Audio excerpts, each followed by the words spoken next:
Jay here for Stretford Paddock. This is Agree or Disagree. This is where we have a bit of a debate about the latest topics when it comes to Manchester United. Joining me as always is Lauren. How are you doing? I'm all right. Thank you for having me again. Yeah, no worries. Great chat. Also, Chels is here. Yeah, how hello. are you? You all right? Yeah, good. Happy to be back as always. Yeah, good stuff. Not letting United get you down. What are you scowling at? The state of that. It's that shit rock that you get when someone goes on holiday and don't like you, innit? You know what? You were just in time there with the swearing. Was it? Honestly, the threshold. Honestly, you were very, very close there. Really? Do you know what I mean? You Stephen House. Yeah, sorry about that. So what are we talking about today, Jay? What we got on the docket? We're going to be talking about VAR. Yeah. Because that's a hot topic. We've had the VAR footage released with the audio from the Bruno Fernandes red card. So we're getting into that. We're going to talk about Bruno Fernandes as well because he's another topic that everyone wants to talk about. I'm just going to put this out there right now. This is an Eric Ten Hag debate-free zone. Yes. Right? If you want to discuss or watch content about Eric Ten Hag, go and look at any of our other 18 videos that have been out this week or anyone else, because everyone on this channel has been talking about it. We've all been talking about it.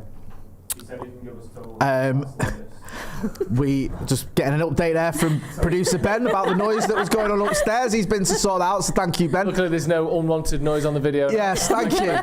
He's solved one problem whilst creating another, but never mind.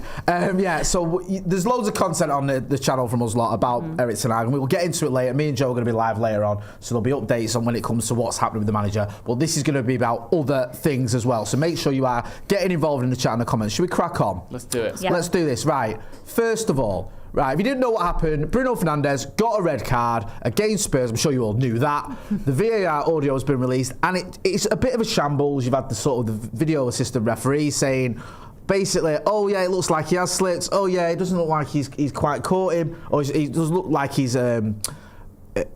studs aren't up. Like sort of making the case against the red card, and then going, so it's probably a red card. And then you're going, hang on a minute. Why have you come to that conclusion? It makes no sense. So we all know he did get a red card, and VAR checked it and came to the wrong conclusion. Howard Webb, who's hardly missed the Pro United, despite what some may say, said he thinks it was right to be rescinded. I think he said. Obviously, it did get rescinded, and we can understand why. So my statement would be VAR should be scrapped. Just scrapped, gone, done. And it's not just on the back of this, by the way. But this is one of many reasons why I actually believe this. Sorry, everyone. Get rid. Yeah. Is that's 3 to get rid and 1 to keep? Yeah. Right. Okay, Joseph, I'll start with you. Yeah. Why do you think we should get rid of VAR? It's just crap. It doesn't make sense. It's not. It's adding a level of technology and detail to football that I just don't think it needs. I don't think it's helped. I don't think watching football is any more enjoyable now. I don't walk around going, yes, we can't celebrate goals the way we used to, but at least they don't get any decisions wrong. I don't care that refs get decisions wrong. Players make mistakes, managers make mistakes, fans make mistakes, refs can make mistakes as well. But this whole thing of like stopping the game, stopping celebrations, we're going to pull that back. There was a foul in the build-up 35 seconds before, and now your goal doesn't count that you thought might have, won you a trophy or whatever. What's the point?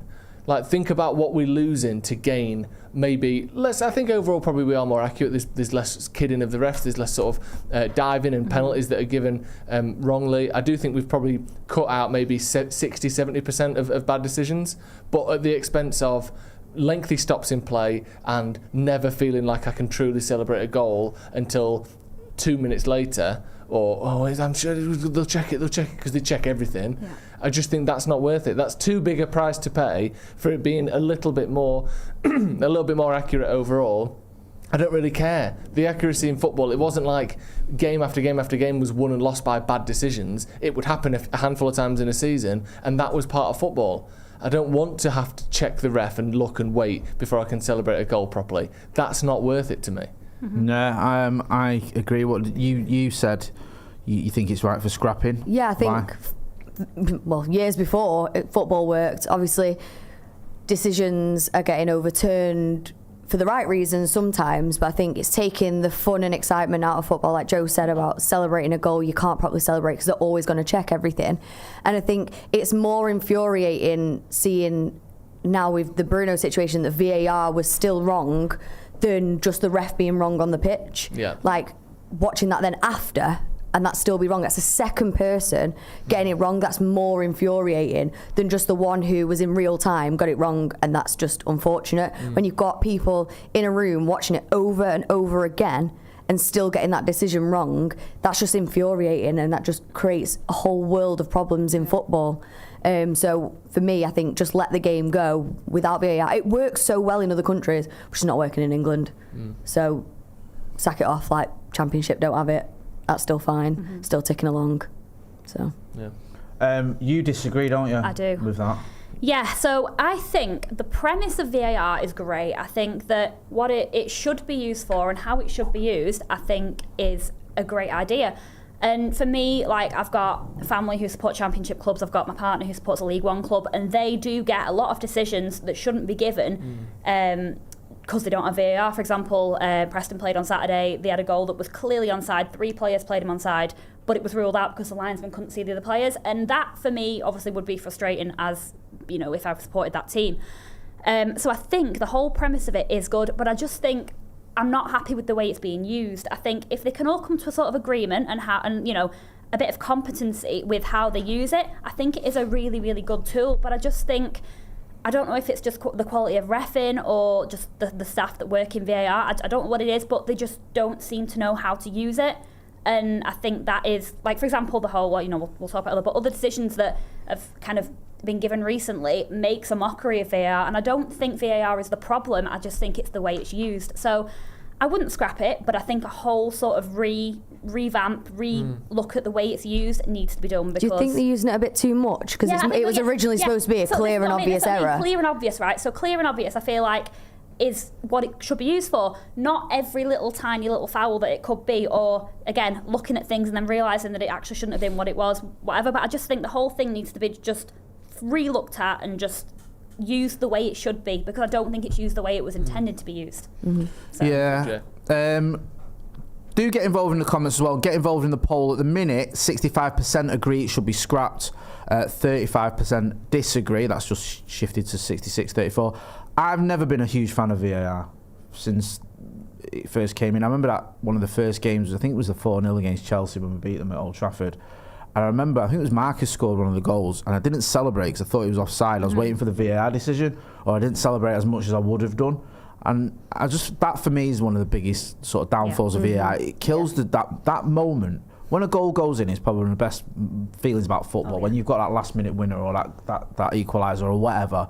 I remember my pal at the Liverpool game didn't celebrate. Again, it was Marcus's goal, the 4-3. He didn't celebrate because he thought McTominay unballed it and he was waiting for the VAR. Whereas normally, if you didn't have VAR, you wouldn't be waiting for anything because you'd see it's been allowed. So you're not going, oh, well, hang on a minute, should we wait and see? And then you have all this whole thing of you're waiting, you're on your phone. It annoys me when people say, like, I've seen people showing footage of people at Old Trafford on the phone saying, like, I remember after the derby when we got beat last season, there was a load of footage doing the rounds and pictures, and someone was like, and a few people were doing it on Twitter or whatever, going, look at all these lot on the phone when they're at the game. I could tell you why, and I could see it, why people are on the phone, because we got a penalty against us, and none of us knew why. And people, everyone, I was stood behind the goal where the penalty had been given. Apparently, it was a foul of Højlund on Rodri. Højlund pulled Rodri a little bit. No one knew. Not one person around me went, oh, it was Højlund on Rodri. No one had a clue. The players didn't even know, because City didn't even appeal for it. They carried on playing. And everyone's on the phone trying to find out what this is.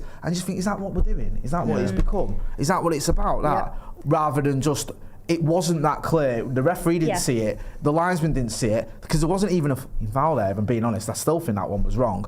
Let's just all move on and get on with our lives. And I feel like you mentioned it, Joan, you've mentioned it, we've all mentioned it, to be fair, where you're sort of in this catch-22 where referees are relying on VAR, and VAR thinking at times, well, the referee hasn't said anything, so I won't. And then sometimes VAR is getting it wrong anyway, in which case it's making a mockery because you're going through 5 minutes to get the wrong decision, as in the case with the Bruno one, where it's been rescinded after it's had VAR. It's just, that's one of those ones for me ridiculous. Where you think, why do they even have a process where they can rescind it after VAR? 3 refs have already looked at it. If they got it wrong, they got it wrong. Like, I'm glad that we did get it rescinded. But you think, like, the sort of rescinding, oh no, we made a mistake process is what's meant to be built into VAR in the first place. Like, it's just bizarre to me. I think get rid of it for now and bring it in when it's automated. Yeah. The only time you can have it is when it's automated. So like I know it's semi-automated, but it is automated, isn't it? The offsides in the That's a Champions good League. point. I like that. That's ready to go. Bring it in. Goal line technology, brilliant. Bring it in. Yeah. When you're getting results in 10, 15 seconds, and it does it automatically, no going to the screen, performative nonsense, no two people in a shed somewhere, oh shit, I was waiting for my biscuits to turn up and I wasn't looking, all that stuff. When the computer does the job for you, then you bring it in. Fouls are obviously going to always be difficult and stuff like that, but I just think that when it's just more people looking at it, well, it was people who looked at it in the first place and made the decision. So I just think until it's sort of the technology is brilliant, just bring it in sort of piece by piece. Yeah, and that's why I think it's a good thing to have. I think to be honest with you, VAR just highlights the kind of shit standard of refereeing. I think it just highlights that if it was more automated, I think it would be a good thing to have in. But like I said, referees just need to learn how to do the job. Get involved in the chat and the comments. I agree with that. I'll name this podcast later. It says VAR needs better parameters. Too much ifs and buts on babies. Limited involvement and defined rules it can rule out. Unfortunately, we can't do much about human error. Santa Notch says the clear and obvious stipulation was ignored from the beginning. First decision to go against us was a matter of side that wasn't clear and obvious. That's a good point about the clear and obvious thing, because clear and obvious isn't a thing.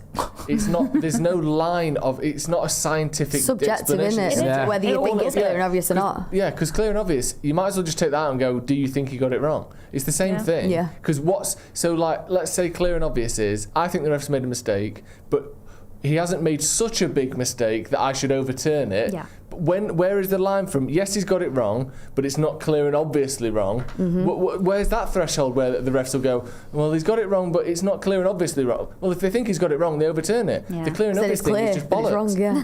It can't make sense, and it doesn't make sense. No. What's the difference between obvious or wrong but not clear and obvious and wrong and clear and obvious? There isn't a line. So when you put in subjective terminology in there, there's always going to be room for manoeuvre where basically it should just say, if we think the ref got it wrong, we turn it over. Clear and obvious doesn't make sense because it can't be defined. No, I agree with that. Glenn F., who's been a member of the Academy for 43 months, says, so nice to hear something that isn't about Erik ten Hag for a while, even though I've been talking about Bruno. Bruno definitely needs a rest. About 5 games up the Reds. On the we had that. We all agreed in principle that VAR needs to be scrapped, and the poll I think agreed with it. Just on the Bruno point there that Glenn mentioned, I think it is a hot topic again, and I think we should discuss it. So I'm going to say Bruno should be dropped, rested, however you want to term it. For one game or like for a spell? For a spell. Let's say 5 games. Glenn's mentioned 5 games there for a few weeks at least. I think we've got games coming about 2 a week, haven't we, coming up? So let's just say a few weeks. Ooh. So agree, disagree. Lauren, why do you think he needs to be rested, dropped, however you want to term it? I think the guy's played so much since he started, and I think this is the first season. He's not had a great start to the season. He's making a lot of mistakes. Yeah. And people do deserve a rest. It's not necessarily, well, it is because I've just said he's not playing well, but like he just needs a break. His body's probably like, shit. Yeah. Like, I know he's an athlete, but it's just natural. And you can see that as well, that when he's making mistakes, he gets more frustrated. And I've always said his biggest demise is his frustration and, you know, the way he can lash out at things. And I think then that is like a knock-on effect. It's not that I don't think he's good enough or anything like that. I just think he genuinely just needs a break. Just let him have a rest. Let us have other players on the pitch, see what difference it makes, and then bring him back in. Because it could knock his confidence. I know we talk about confidence a lot with players, but it will. If you're consistently playing badly when you're one of the best players at the club, it is going to take a toll on you as well. And I think just give him a break for a bit, take the pressure off him again, because as a captain you're supposed to be the one that's leading on the pitch, and when you're not the best player, you're struggling. So I think it's time just to give him a break, let other people do the work, take it on their shoulders, and then he can come back and hopefully we'll be back to the Bruno that we know. Joseph, you disagreed. You don't want to see him rested. I think he should be part of the rotation in like easier games. Not that we've made any game look particularly easy this season. I don't think he should start and play every single week. But in the big games, the main games, Premier League and Europa games, maybe the Bodo Glimt one is an exception, etc. Like, he should just be part of a team that gets a rest. He shouldn't be like 5 games in a row, Bruno, you're not playing anymore. Because I think typically, and not always, sometimes a rest can help, but often the best way to get out of bad form is to keep playing. And that, sometimes it drives players down and they have bad seasons, and maybe a rest would have helped them. But I think most of the time, you come out of bad form by playing through it. And I do think that Bruno Fernandes has been so good for so long that he deserves a bit of time to, play through this and let him have a rest occasionally. And I think at Barnes, the game he came on after like 60 minutes, didn't he? And maybe again Bodo Glimt or PAOK or whoever it is that United are playing that should be an easier game. He doesn't have to start every single week, but I would still start him for the big games, because who's the alternative? I mean, you can play Ahmad there, who's can play as a 10 but has never played as a 10 for United. Mason Mount's constantly injured. Christian Eriksen can maybe play as a 10, he's probably your best option, but he's starting at sort of number 6 most weeks at the minute. I don't think there's that many great alternatives to Bruno, and I think Bruno deserves basically not backing like you're not backing him, but I would say we're going to keep playing you until you find your form again, and you deserve that, and you're the captain. And I think it causes more trouble and more column inches and more sort of social media derision to drop him. You're your captain, the person who you play every week, especially when you're going through such a tough time. He needs a rest, but I wouldn't do that by giving him an extended period out of the team personally. You made some points there, and this is one of the reasons why I probably would give him a rest. I get your point, like sometimes play through it, but I think some of it is fatigue. I think the guy's played more minutes than anyone, I think, outfield player in Europe over the last 3 years. I think he's only had like 1 game out. Because he's never injured. He plays all the minutes for United, all the minutes for Portugal by and large. I know there's some exceptions. I get your point, playing out of form, playing your way back into form. But I think sometimes, I'm not saying we do everything that Pep Guardiola does, but Pep will take players out who are struggling. Like even De Bruyne, people forget that, or Grealish or Foden. And I think sometimes you just need a bit of that. Yeah. And also, as well, in answer to your other point, Joe, I wouldn't mind seeing Xerxes in that 10 role. I think he could actually play, because we look at where he is on the pitch. He's in that role anyway. He wants to be there, doesn't he? He's like, and when he's your striker, sometimes I think he's not where he should be, because he's dropping so deep. And I wouldn't mind seeing maybe Højlund and Xerxes, not as 2 attackers, but if Bruno wants to get a breather, Højlund comes in and Xerxes plays him, or maybe if Mason Mount's fit, I know you mentioned him, or Christian Eriksen. I think there are some options. The difficulty you've got is you are sort of caught in this quandary, because you said there, Joe, you've got some easy games, but we're giving ourselves a bit of an headache in Europe anyway with these 2 draws. I know we can still do it. There aren't any easy games in the Premier League left now, because, as I said, Palace or Brighton, well, not Brighton, but Palace, Southampton was the only one. Yeah. But look, Palace is probably an easy game. You look at their starts at their form, and we obviously drew. We've had 2 home defeats back to back. So you've got to win your next one, really. Yeah. The manager's under pressure, so I just feel that maybe sort of giving him a bit of a breather might help him get rested. Because someone's put in the chat as well. He's wearing a thingy boot at times when he's at home and stuff. He just looks like he's sort of just doing whatever he can to get on the pitch. This thing with Bruno, sometimes my one criticism of Bruno is he tries too hard when things are going wrong. Yeah. It's like he takes it all on himself. It's like it's all on me to, and I understand why, because he's the most talented, one of the most talented players in the world.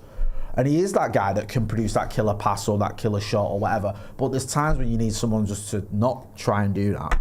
What do you reckon? You agreed that he needs a bit of a breather. Why? Yeah, obviously I personally apologise to Bruno Fernandes for saying that the red card could have done him some good because he needed a rest. But I mean, obviously I'm glad it was rescinded. Like I said, that's sarcastic now because you feel like fully vindicated because a week later we're all sort of agreeing with it. No. Other than Joe, who stuck to his guns, but me and Lauren. No. Like I said, I feel like you was having a dig at us there. No, at the end of the day, the red card was never a red card, and I'm glad it was rescinded. However, I do still think he needs a break, because I feel like Bruno, since we signed him, has kind of been the glue that's held the team together a little bit. I've always said, we have to start Bruno no matter what happens, no matter who plays. Bruno has to be on that pitch. And I think after doing that for, God, how long have we had now? 3, 4, 5 years, however long it's been. 4 years. It's been a while. Yeah. I think that is going to take its toll on someone playing week in, week out, 90 minutes pretty much every single week. So I can see why, you know, we could think about we need to maybe give him a bit of a break. I wouldn't say drop him, just give him a rest, but for his own good. You can say, for his own good. Say rest but him. I think as well, I think you can. It's the same thing. I think as well, you can see like Bruno's very hot-headed, and he gets very frustrated. And I feel like at the minute, because of the way we're playing, I think that's kind of boiling over a little bit. And I think that's why maybe the red card, again, debatable, and then the red card against Porto as well. I think it's coming to fruition that he's getting frustrated. I just think Ten Hag needs to go, look, you need to just take a few games out, and then maybe that'll kind of, what's the word, like encourage him to come back stronger and come back the player that we know that he is. And like you said, what I said about last week about Højlund and Xerxes playing together, again, Xerxes does drop deeper, so I think I would probably want to see him in that role. And you know, if Bruno is going to get rested, it might as well just give him a go. I know Ronnie's mentioned Diallo maybe as a 10 thing. There's options. I don't know. We'll have to wait and see. I get your point, Joe, though, about the press would jump on it and social media would jump on it. I do understand that, and I do think that could be a worry. Be a field day for him. Yeah, so maybe you could sort of compromise and, you know, I'll give him a couple of games or whatever, and then just bring him back in. We'll have to wait and see. The chat agrees 74%, 26% disagree. Well, that's just gone to 75-25. Well, not everyone though. Hugh Phillips says the one game last year without Bruno, Palace smashed us. Keep him even if he isn't on form. He has other qualities we need in the team. Dave Lister says, I think Bruno is mentally drained, not physically drained. That's a thing as well. I agree with that. Yeah, and I think he's had a lot to deal with, and like I said, the pressure is on him. Let us know what you think anyway. Get involved in the chat and the comments. There's another discussion going on here, and I don't want to just make this about Bruno Fernandes, but I think it's worth mentioning and talking about, and it sort of ties in if you are going to rest him. Should Bruno Fernandes be captain at Manchester United? Oh, sorry. Bruno Fernandes should be captain of Manchester United, because there's a debate has popped up. Come on. Agree. I'm not going to go around this. I'm not going to go around this. Who else? Joseph. Yeah. Just quickly. I because we've seen this discussion, and I'm not just saying pundits as well. That's something I've seen a lot of United fans saying it. I've stood next to United fans saying it, and it's not just a sort of, you know, Talk Sport or Scouts pundits or whatever, or the Daily Mail. There's a lot of United fans who are saying, well, is he actually a United captain? Joseph, you're one of his most passionate defenders. Go on, just explain why. He's been our best player for the last 4 years. Yeah. Since he got here, he's been our best player almost every season. Yeah. Who else are you going to give it to? Yeah. It's that whole thing, innit? Like, get rid of the manager. All right, okay, who are you going to bring in? Get rid of Bruno. Okay, who are you going to bring in? Because the longest serving players at United are Luke Shaw and Marcus Rashford. Are either of them going to get it? No, I don't think absolutely so. Not. No. Like, and then I don't even know who it is after that. Like, in terms of first team players, is it Dallo? Like, is he getting it? Well, I mean, what was that little shudder? He mentioned Dallo last week that he wanted to be captain one day. Who are the other most longest standing players at United? Like, Tom Heaton's got to be getting there now. What's he been here 3 years? Like, he's not even playing. Like, the obvious alternative would be maybe Martinez, but he's not had a great season. Someone in the chat most of last season with injury. That. Cowboy said minus for captain. But he's the only possible option for me that isn't Bruno Fernandes. Yeah. And he just got dropped last week and was injured for most of last season. I want someone who's going to play every week, who leads by either example or by sort of tone and kind of personality. Yeah. And I think Bruno's the only one that has the right combination of those things to captain United. Yeah. Do you know who could be in that conversation if he was getting played every week but isn't? And I wouldn't actually, I don't think you should drop Bruno, take the captaincy off Bruno, but say Bruno, you rested him. I think someone, I know he's the new sign and people might just think what you're on about. Ligt is a captain. Oh, okay. He's just not there yet. So I'm not saying it now before anyone starts losing their mind saying, give it to Ligt. Ligt probably don't even start at the minute for Manchester United. Bruno. I know. But I do think when I've watched him, there's a captain quite there. But you're right. I mean, Martinez has gone to the dogs a little bit. Yeah. Something's not quite right with him. Maybe it's a fitness thing. I love him, but he's not. Marcus, I don't think wants to be captain or is a captain. Luke Shaw has played any minutes for Manchester United. Yeah, same amount of minutes as you have recently. Diogo Dalot. I think that's the answer. What do you reckon? No, absolutely. Liquidate the club. That's the answer. Maybe one day, but certainly not now. Not right. So yeah, I think Bruno Fernandes. And let's face facts. Like, it's quite drastic to take the captaincy off someone. I think with Maguire, he lost the captaincy because he lost his place in the team. Yeah. It wasn't a case. I don't think it was a case of you're not a good enough captain, but I'm going to keep you in the team. It was Martinez and Varane who's first choice. so he gave it to Bruno because Bruno was playing every week. I didn't feel like, because don't forget, Maguire was still like collecting the Carabao trophy and stuff when he was still like, he felt like he was the club captain almost. I missed a couple of players there. Go on. Lindelof's been here 6-7 years. Oh, yeah. There's no question of him being captain. No. Maybe we should just give it back to Maguire. That's a good point. Yeah. Take it off Bruno, give it back to Maguire. Can you imagine If Johnny that? Evans was playing every week, you can make that, Oh, but he isn't yeah. going to play every week. So it's like, We it's should not- play him every week. We Johnny should. Evans. Yeah, absolutely. I don't think he'll be able to. Right, in the chat, Bruno should be captain. Agree 58%, disagree 42%. Who else? Like- Who else? Super Arch says captain should be earned. It doesn't mean he was served the longest or best player. Who can lead and bring the best out of the team? Well, that sort of Bruno. it does a Who bit else? though. So who is Right, it? Bradley Heacock.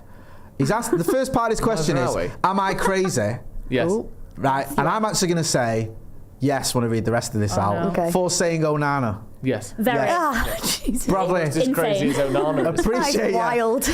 Andre Onana as captain of Manchester United doesn't end well for anyone, including Andre Onana or Manchester United fans or Eric Ten Hag. Yeah, Now that's liquid I like club. Onana, but him being the guy you send to talk to the referee would be a disaster. I'd like to Yeah. see it though. Hang on a minute. I only talk to the captain. Who's your captain? It's the guy that's arguing the ball boys over there at the other end of the pitch. Yeah, let's not, shall we? Never.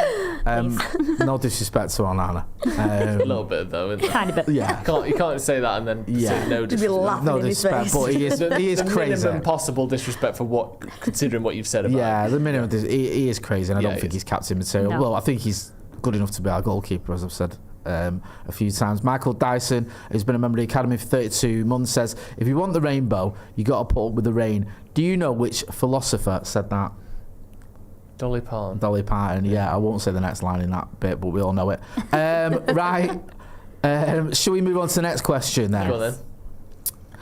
We're going to run through these a little bit quickly, right? And I want you to take it from the point of everyone is fit. Everyone is fit in the squad. We're going to get through a couple of questions about who should be starting, who shouldn't be starting. Okay, so right now, everyone's fit. You've got the game coming up against Brentford. Let's go from that one, yeah? Okay.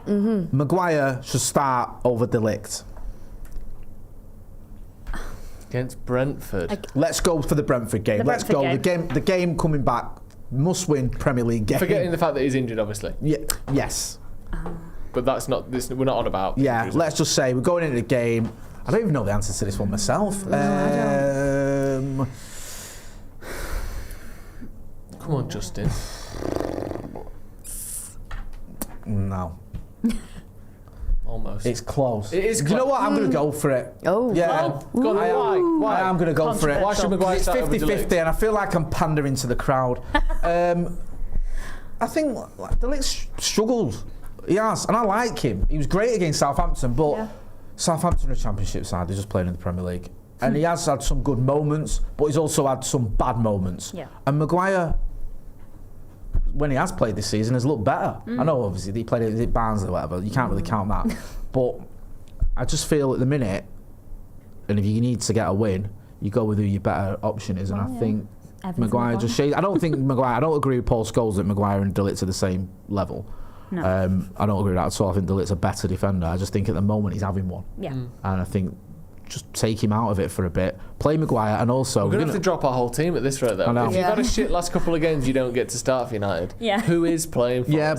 but I also I think Maguire's all right. and that's it. I think people go, "Oh, Maguire's." He's not. No, he's a good player. He's a good player. He is. And like, if Maguire starts, I think against 90% of the teams in the Premier League, you're all right. I just think when you get to the Cities and the Arsenals, that's when sometimes he'll get found out. Yeah. But I certainly think against Brentford, I think he should start. Yeah. I think Maguire, to be fair, since he lost the captaincy, he's actually been better. Yeah. And I don't know if Yeah. that's because he's got less pressure on him or what, but yeah, I think when he's played this season, when obviously Martinez or De Ligt has had to be dropped, it's been good. Yeah, but it I is. also think De Ligt should be able to have a good game against Yeah. Brentford. You'd think. The chat disagree with the idea of dropping De Ligt. It's 77%, it's 79%. Actually, it's gone up. People saying he's injured. I get if he was fit was the sort of the route we went down. We'll go down another one as well. We'll go through a couple of these. Going into the Brentford game, let's do it again. Everyone's fit. Evans should start over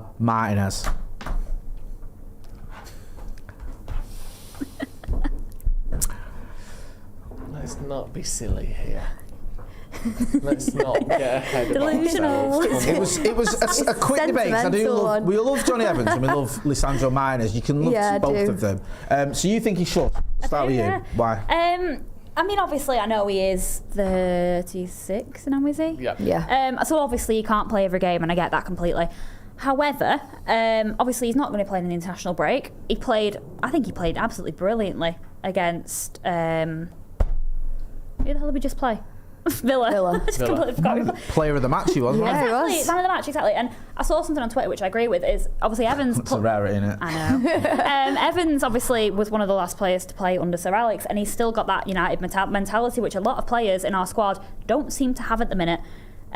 He's got a passion to know what it's like to play for United, and I think if he's fit, I think he should start against Brentford. Yeah, I think he's got to give himself. I think he's given us no reason to drop him.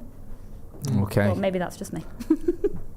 Joseph. Yeah, I think Martinez should play. He's our best defender when he's on form. He's not been on form. He is. Yeah. But again, if we're dropping everyone because they've not been great this season, who we got left?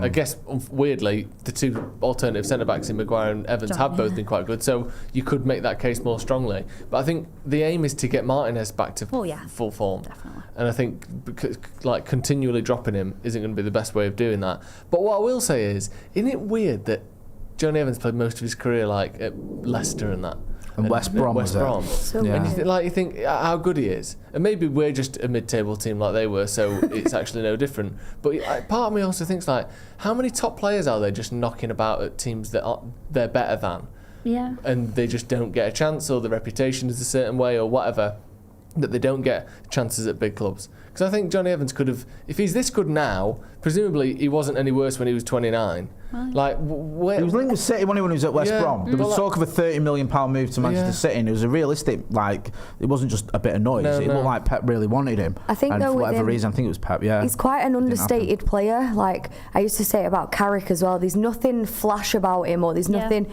crazy that makes everyone look at him, but he's just solid, really good player. Old school. And so people kind of maybe forget about them a little bit in a way, because they're not doing these things that are showing off on the pitch or doing these crazy things. They're just there and they're good. I think that's what it is. Do you not find it mad though as well how our kind of top centre back pairing of Martinez and Ligt was essentially dropped for Leicester's centre back pairing the other week, and they played really, really well. It's just mad to think. Strange It's a time at Manchester United. Johnny Evans thought he was coming back to United for a quiet retirement. Yeah. Look at him now, man of the match. Exactly. I don't even think he knew what he was coming back to United for. We spoke to him, didn't we, in San Diego, and he was like, he said he didn't know. I met him and I was like, when we signed you, I was like, oh, that's nice, sentimental. You've been our best signing. What's going on? I think with Evans, one of the reasons I disagree, I agree with you, Joe, he can't drop everyone. And also, I think with Evans, we've still got to use him sparingly and when we need to use him. And I don't think you necessarily need to use him right now. I think the Villa game, I get it, because they'd had a bit of a nightmare in Porto and they just played the brunt of that game on the Thursday night. And I know there was a few days, but you think, okay, is it actually one of those where these might need a bit of a break after what's gone on, and it wasn't great. You don't get taken off as a centre-back because you're doing really well. Do you know what I mean? So it was like, I could understand the manager's thinking, but I'd say just use him when you really need him. If Martinez was injured, for example, you're going to need Evans. So use him there, not, let's just keep using him now because he's playing well. So he's going to end up knackered. He is 36. Let's try and keep the sort of sheen on him a little bit as well. Because he can be exposed. His pace isn't what it used to be. He can be a little bit clunky on the ball at times compared to Martinez. Let's not let anyone expose that. Let's play him at the right times, like you said, Jay, or in emergencies. But, you've been good, so you just play every week. And we see Johnny Evans floundering and getting pushed over and someone's going to go, I don't want to see that. I hate the fact, when you see these, we've seen it a lot this season, Bruno looking a shadow of himself, and I hate it, and he's getting grief.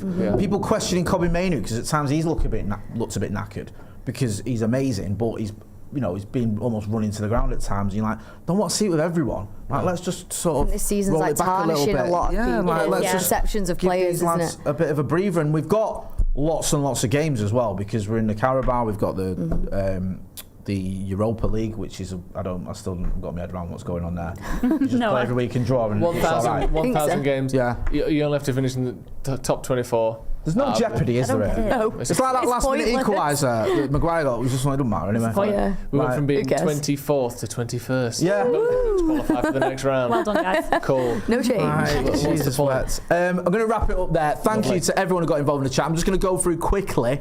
And read everyone who's in the chat now. Read everyone's Yes, name. I will do it. The Evans one actually was so close. It was 48% agree Evans should play over Martinez versus Brentford. 51% disagree, obviously. And 1% chose not to vote. Didn't vote. Spoiled balance. 51. So for scrapping VAR, the studio agreed with that. The chat, 60% agreed with that. For dropping Bruno, the studio agreed with that. The chat, 75% agreed with that. Bruno should be captain. The studio agreed. The chat, 58% agreed. Maguire plays over Ligt. The studio disagreed. And the chat, 80% disagreed. Evans should play over Martinez. The studio was split. And the chat was 51%. Look at that. So that Quite is... balanced this Yeah. week. But isn't you it? just The love chat and Johnny the, Evans and long If may you'd it have shifted continue. your votes Yeah. to the chat, you could have tipped it the way on there. God's sake. Thank you to everyone who got involved in the chat and the comments. We'll be back next week. Lauren, always a pleasure. Go and for check having out me. Lauren on your socials. Chelsea, likewise. Thank you. You know where to find Chelsea. And Joe Smith, don't forget as well. Me and him are going to be back later on this evening with Paddock Live. That's been Lauren. That's been Chelsea. That's been Joe Smith. I've been Jay. This has been Agree or Disagree. Thanks for watching.